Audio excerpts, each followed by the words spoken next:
There you go. Hiya. As Outcast would say. Gentlemen, let's broaden our minds. Are they in the proper approach pattern for today? Negative.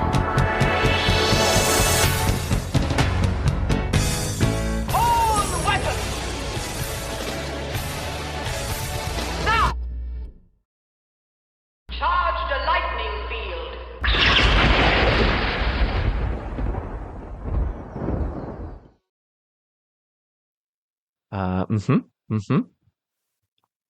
All right. Cary-Hiroyuki Tagawa died in the early morning hours of December 4th, 2025, at his home in Santa Barbara, California, at the age of 75, because of a stroke. He died surrounded by his son Kalen and his two daughters, Bryn and Kana, and he will be missed. If you don't know who Cary-Hiroyuki Tagawa was, he's probably known in the mainstream most as Shang Tsung from the Mortal Kombat movie adaptation from 1995, directed by Paul W.S. Anderson. One of the highlights of that movie. It's one of the reasons that movie worked. It's one of the only reasons that movie worked. It's not a very good movie, but he's fucking great in it. Also, the actor that played Liu Kang, who also played Bruce Lee in Dragon, the Bruce Lee story. Robin Shu. That role would kind of define his career in the mainstream because he played that, which was pretty iconic. Went on to play him again in the god-awful Mortal Kombat Annihilation sequel. Special kind of bad. It's bad in ways that I can't even articulate. So bad it might come all the way around. Maybe be kind of good? I don't think so, but maybe. I haven't seen it in a long time. But then did reprise the role in the 2013 television series Mortal Kombat Legacy. Nobody remembers happened. Good. And which is actually pretty good. A good reimagining of the whole thing. Well, didn't it start out as a web series? It was a web series. I don't think it actually made it to TV. I think it was mostly web series, and then they collected it all. Oh, yeah. Is that the one where Jerry and then they Ryan made another show based off of that? Yes. Yeah, Jerry Ryan plays Sonya Blade. And Michael Jai White? Okay, well, there was a Mortal Kombat TV show. There was. I think that did well enough that then it prompted, oh, we should do something. And then they did a TV show. Well, I know for a fact there was a different Mortal Kombat TV show, but I don't think he was involved, so we'll move on for that. There's lots of Mortal Kombats, folks. Lots of combating. Believe it or not. And then reprised his role once again in Mortal Kombat 11 in 2019, which I own on the Switch. I enjoyed that game and I beat it on easy. Your Switch is mine. Tagawa leaves us all a legacy of more than 150 film and TV appearances. I'm not even including the video games. He's got one of the most prolific filmographies of any actor we've ever talked about. Tagawa was born in Tokyo, Japan, the son of an actress, Mariko Hata, and a Japanese American who was an army. He was in Army. He's Army.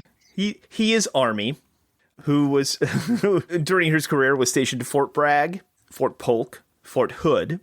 He grew up multilingual.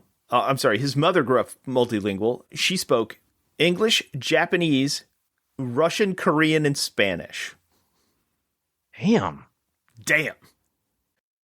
It's an impressive woman. Absolutely.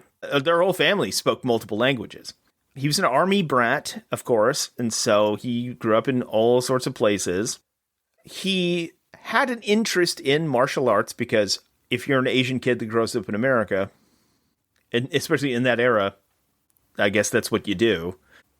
His training began with kendo, which is what they use for lightsaber choreography in the original Star Wars. In junior high, by the age of 21, Tagawa started training traditional Japanese karate at the University of Southern California. He attended Duarte High School, which has no relation to the Filipino dictator, thankfully, and then moved on to USC, Later, he moved to Japan to study with the JKA, which I'm pretty sure is the Japanese Karate Association. Yeah, the Japanese Karate Association. You are correct, sir. Yes.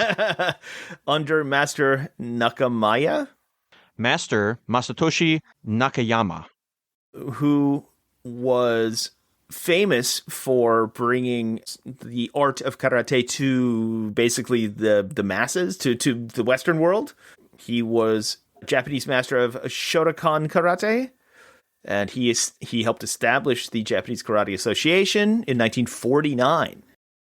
I don't know that karate would have been famous in America without him.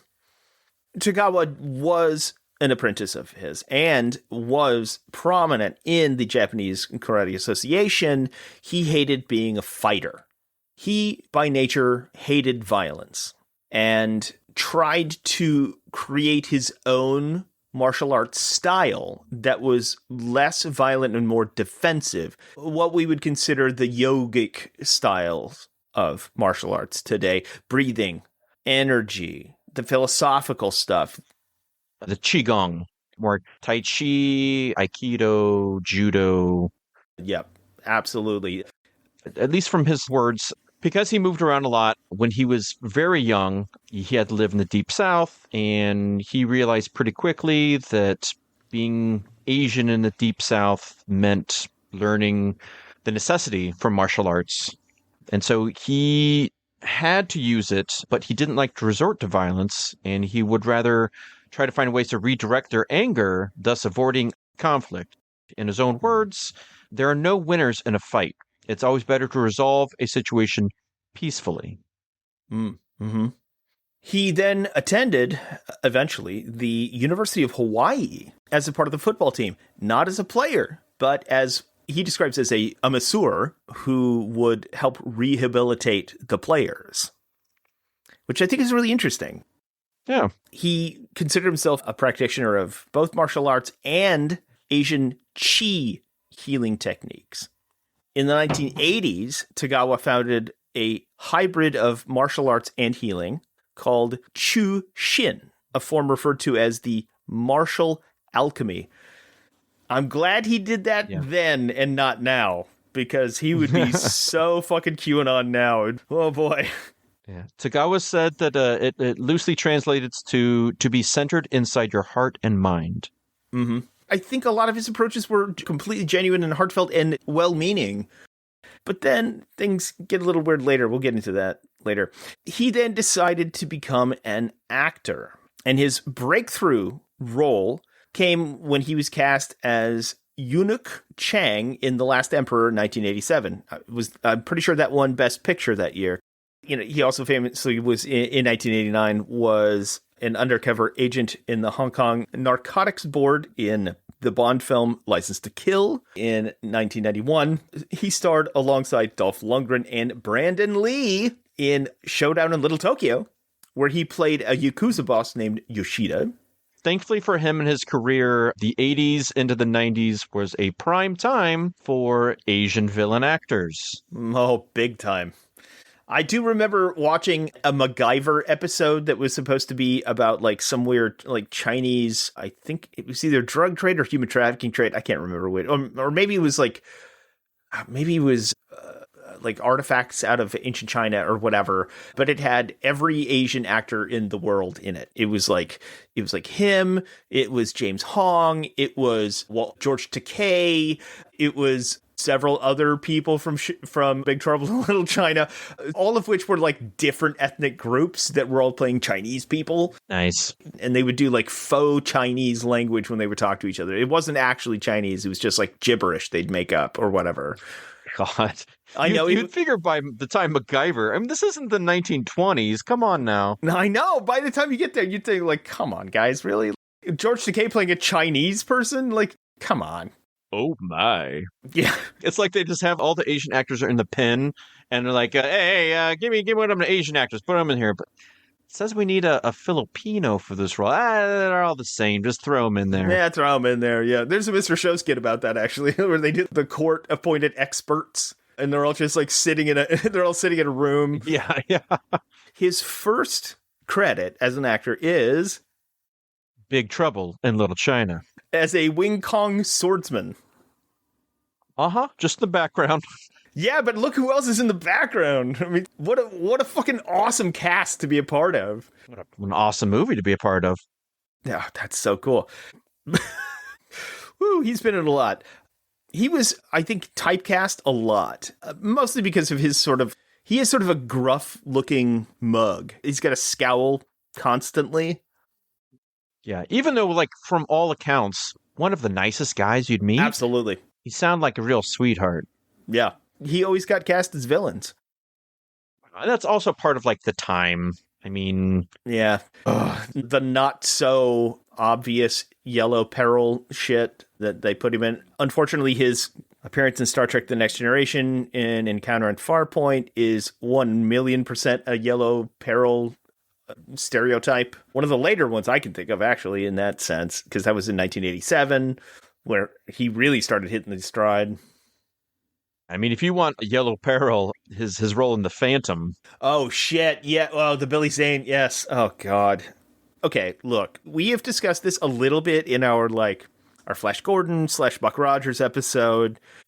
The Yellow Peril was a huge thing in the 20s and 30s, and the Phantom was around that era as well. If you're going to adapt that into a modern movie, don't bring that baggage with you, right? Yeah. Yeah. Because The Shadow did the same thing. It's one of the only good things Iron Man 3 did, where it's like, all right, we have the Mandarin, which is a distinctly racially charged character. Let's turn on its ear. Let's make him completely racially ambiguous by an actor a white actor who played Gandhi. Yeah. I think that was intentional.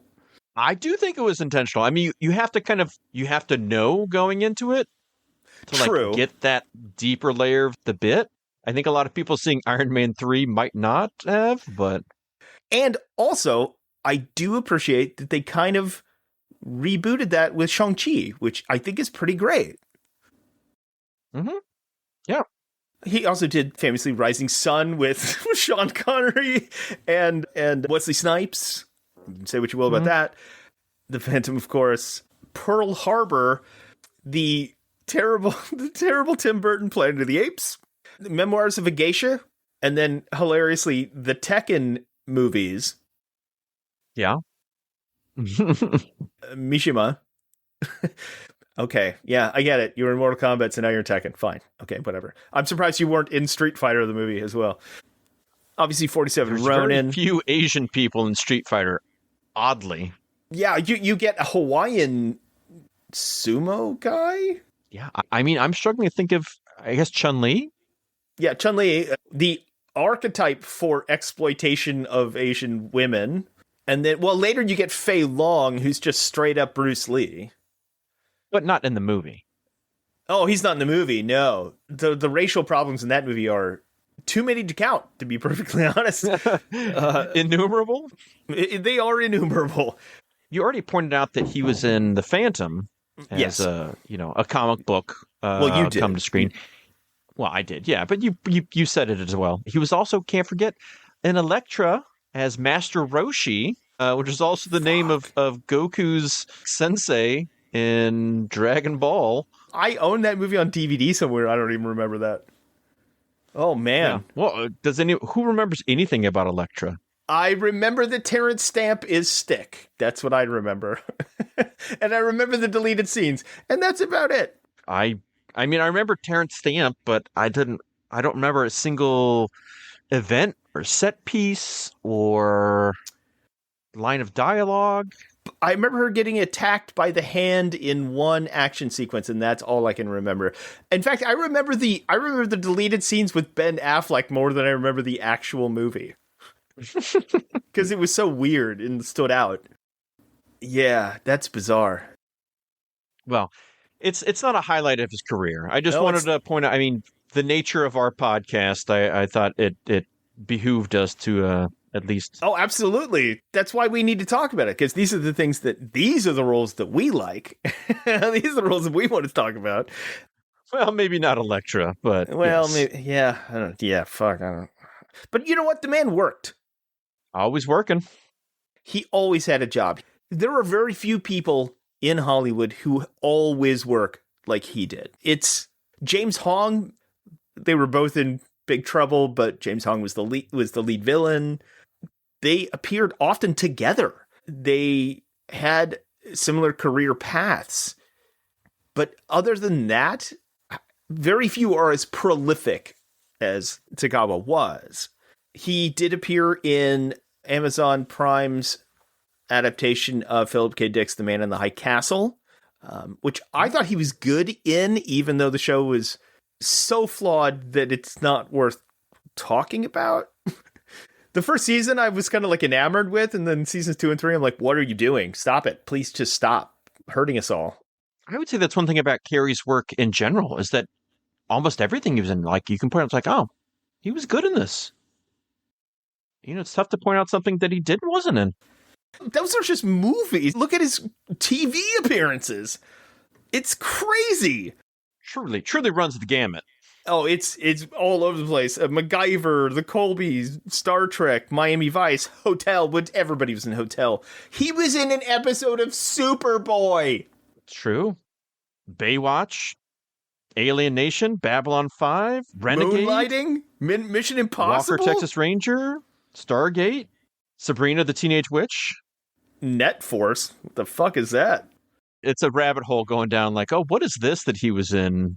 Oh, I clicked on a few of those. Then, I mean, Teenage Mutant Ninja Turtles, Star Wars Rebels, Lost in Space, DuckTales the reboot, Star Wars Visions. Yeah. What a prolific career. What an amazing prolific career. And one of those guys that you always knew him when you saw him, but he never felt like he was wrong for the role or you were just typecasting. He was just a guy that he worked in everything he did. It just worked. Mm-hmm. He's one of those guys that I think a lot of, obviously I can't speak for Asian actors at all, but one of those guys that would, like, if you're a bit actor or a character actor, like, you'd have to look up to him for that kind of inspiration. Always working, always hustling, always good in everything he did. Did you have a particular role that comes to mind when you think of him, like, personally? Yeah. Well, I mean, that horrible Star Trek role was always sticks out to me. But yeah, obviously we all think about him in Mortal Kombat, which I do think kind of defines his career for better or for worse. Especially with like the fandom around that, the years, decades spanning involvement, his involvement in the video games and all the voice acting. You know, he kind of like, they had a character, they cast him, and then he became that character after that forevermore. Absolutely. That's iconic. Yeah, because I remember when they rebooted Mortal Kombat in movie form, I remember just being like, why can't he play it now? But then he did in the game, which was great. It really felt natural. If you're going to give me Charles Xavier, well, now it has to be Patrick Stewart. Or if you give me Wolverine, now it has to be Hugh Jackman. It always has to be Tagawa. Tagawa. In all of these, he made them iconic. But he wasn't pigeonholed by them, which is, I think, kind of rare. Christopher Reeve had a hard time being anything other than Superman. Tagawa can be Shang Tsung and then all of these other characters, and you're totally good with it. In fact, you look forward to seeing him in stuff. The only other one was, sadly, Man in the High Castle. I thought he was so good in that because he was playing against type. He wasn't playing a villain, and he wasn't playing a menacing character. He was a pacifist type guy. He was an administrator in the Japanese government in the Pacific states of America, because the Japanese and Germany had split up the United States after they won World War II. Not at all what you would expect. Very introspective and very, like, muted. He worked in that just as well as he worked in any other role. He was a very diverse actor, and those are the ones that come to mind. What about you? Do you have anyone that sticks out to you? I'll have to go, I guess, Unfortunately, you kind of painted me into this box where the ones that always stuck out in my mind were his traditional Asian bad guy. I think the year of 1991 really was my sweet spot. In that year, he was in The Perfect Weapon and Showdown in Little Tokyo. Oh, hell yeah. I love The Perfect Weapon. It's kind of an underseen, underrated Jeff Speakman martial arts film. Really cool because it highlights Kempo, which you don't get in a lot of martial arts films. True. But Tagawa, he comes in kind of a smooth-talking, good-looking side character. He gets a lick in, but gets beat up in the end. But always stuck in my head.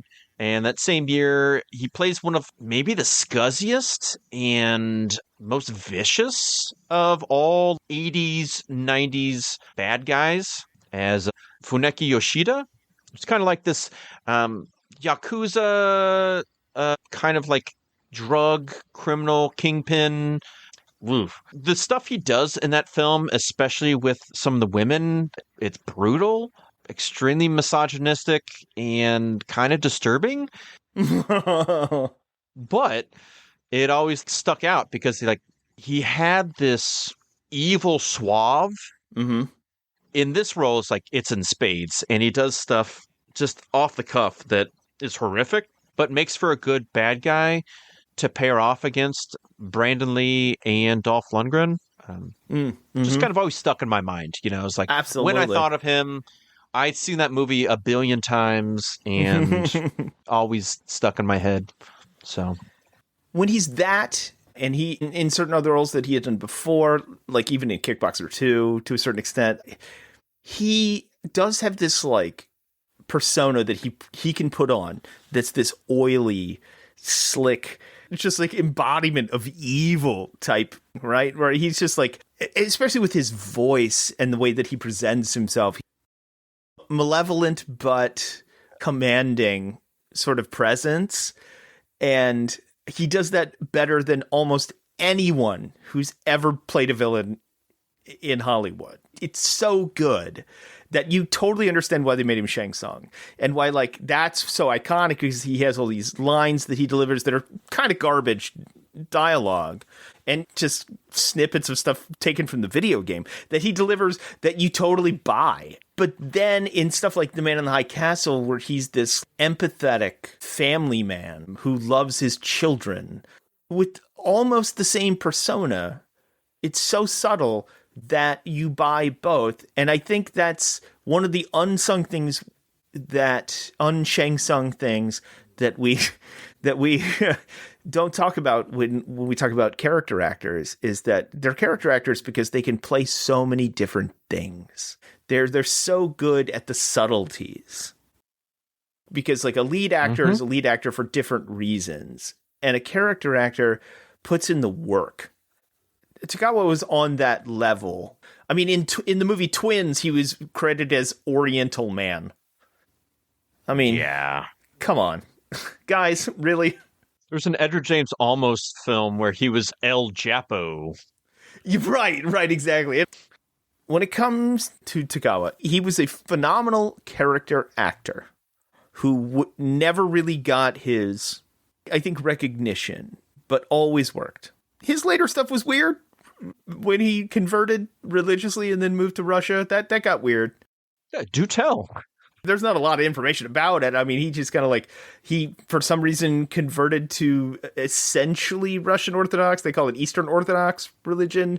It's because he had starred in a Russian TV show called Marry Me, where I'm very confused as to why all of that happened. But I was looking into Journey to Orthodoxy to find out more.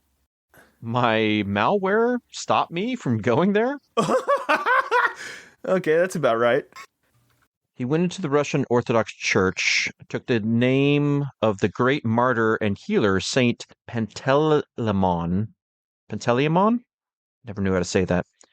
He learned Russian, acquired Russian citizenship, and divided his later years between California and Moscow, where he worked with children and served as a quiet cultural bridge between the East and West.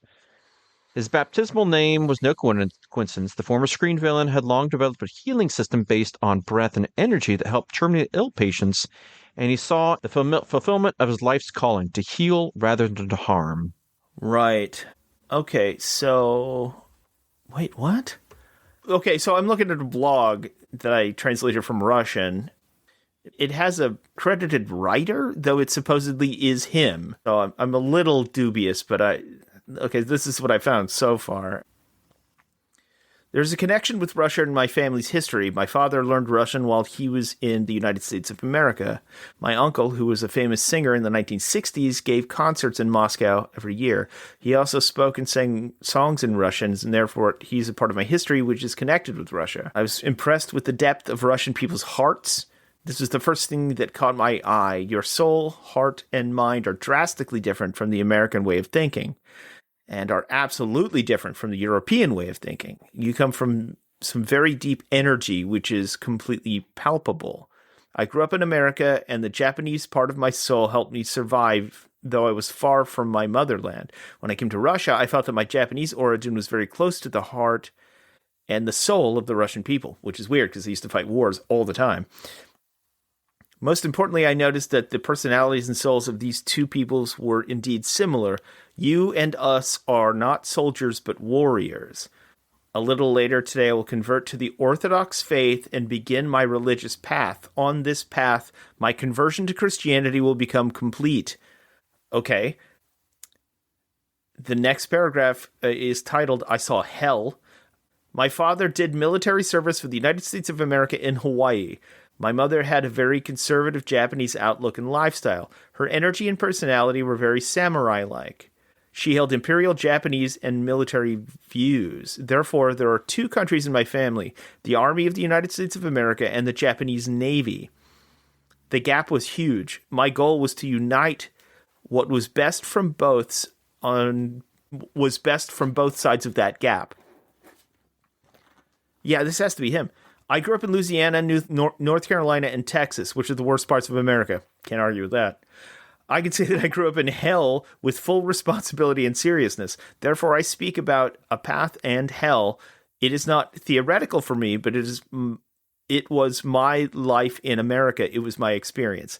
I was saved by a reed, which was my mother's personality. She always encouraged me to be proud of being Japanese, to never give up, and to always be a winner. It was too much for a 6-year-old. Oh, Jesus. Yeah, this has to be him. So basically, he became disenchanted with all of his upbringing, with all of his backgrounds, his countries of residency, which I could understand. I mean, I guess, but that part in your left, and why Russian Orthodox? I don't know. They still have some questions there. I don't really see how it fits as well into an Eastern energy chi foundation of his other parts of his life. Yeah, that is confusing. Let's see. It says, I compensated for the lack of positive and honest emotions by connecting with my success and nurturing them inside. Everything that I was unable to connect with in both deep culture and American culture, I now connect with you. Yeah, he's talking about Russia. I feel the love and respect of the Russian people for the Japanese. Our principles, honor, and dignity. When I see Russian martial arts fighters, I ultimately understand them and they understand me. It's because I have this connection with Mother Russia, not just Russia, but Mother Russia. I'm quoting him. I would like to be a part of you. I would like to share my love and respect as an actor, and I can be a teacher. Overall, I am already a grown-up. Therefore, having finished my search in Christianity, starting with my experience in Christianity in America, when I began my path in the Orthodox faith, I would like to declare that I'm going to take up Russian citizenship. Well, I'll say this. It seems odd on the surface. Yeah. But as opposed to some other martial arts actors who have gone down a similar path, he at least seemed to derive it from place deep inside him and his family and his own path, and maybe doing something just to help people rather than exploit it politically. I think he was disillusioned with a lot of stuff, and he found some sort of, I guess, purpose and meaning. Yeah. Yeah. And it's not, I mean, I have some questions, but, And you can say what you want about where he chooses to explore that. Maybe Russia has a strong tie with Japan now, or with the East in general, even though they have a long history of being rivals. But from the outside, like we are looking at this, I think a lot of people from the outside would also have same questions about people who like devote themselves to being American, considering the stuff that we do, considering our place in geopolitics, or Israel, or anybody else that has some sort of, or the UK, or anybody that has some sort of problematic issues with their international relations and actions in the world. So, I mean, I guess he found something that meant something to him. So I guess good for you, as opposed to other people that we know are involved in a similar situation on the surface. I didn't find out about this till after his death, like looking into him. Mm-hmm. It's not something he seemed to promote or was trying to exploit. It's something that came from his heart, it seems. Last stage of his life. That was, I guess we should end it with this last quote from his blog post here about his conversion. He says, "The meaning of the word samurai is to serve. In order to serve the good and love, one should have love and soul inside. A true warrior should have love and compassion in his soul in order to practice martial arts. I, in particular, train fighters and could do this." Interesting. It's not for us to judge. No, and I'm glad we could be a part of the chunks we were. Because, again, he seems like a good guy. He was a fun, enjoyable, and always appreciated, even underappreciated character actor who would pop up in a lot of things that we love and enjoy. And he will be missed. We will be missed. And you know what? For most of his life, he liked the defensive side of martial arts, the sort of like ultimate Shaolin guy, which is ironic considering he was Shang Tsung. But, you know. Well, I mean, James Earl Jones isn't Darth Vader, so it's... That's very true. So. Rest in peace. Treasure these moments as if they were your last.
No, until you said something, I didn't. I mean, I knew that he died, but I didn't know anything about the Russian Orthodoxy or anything. And then it's funny. I think the thing you sent to me, I sent a link to you, and I think I had like the original interview that then they took excerpts in for that thing you were reading from. Uh, but I mean, we had like essentially the same information at the very end. But I was odd, and a lot of it, I think it's some of it was maybe not originally in English, so it's maybe harder to, yeah, odd, but yeah,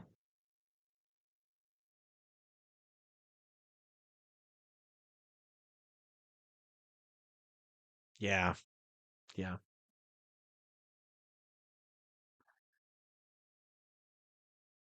yeah. I mean, there's a little bit that I had this nagging like, oh, did something happen, and like he had to, pledge fealty to like get out of some debt or something at the end. But I didn't think it was necessary to bring that up as a possibility, for a man's podcast eulogy.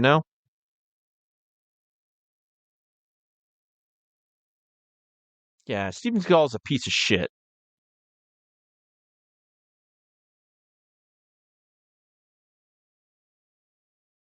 Yeah,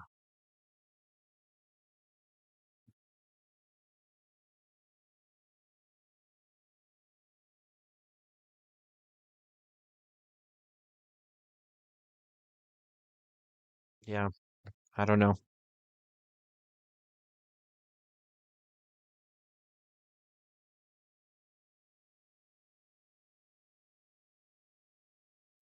Yeah, I do not know. It's almost 2 o'clock. We should get going. Yeah, yeah.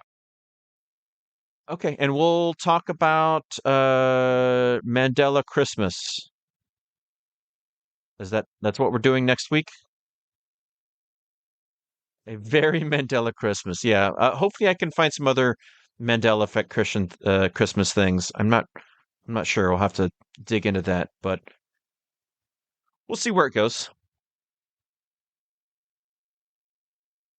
Yeah, and I'm intrigued at your thoughts you're going to bring because yeah, uh, take me on your path.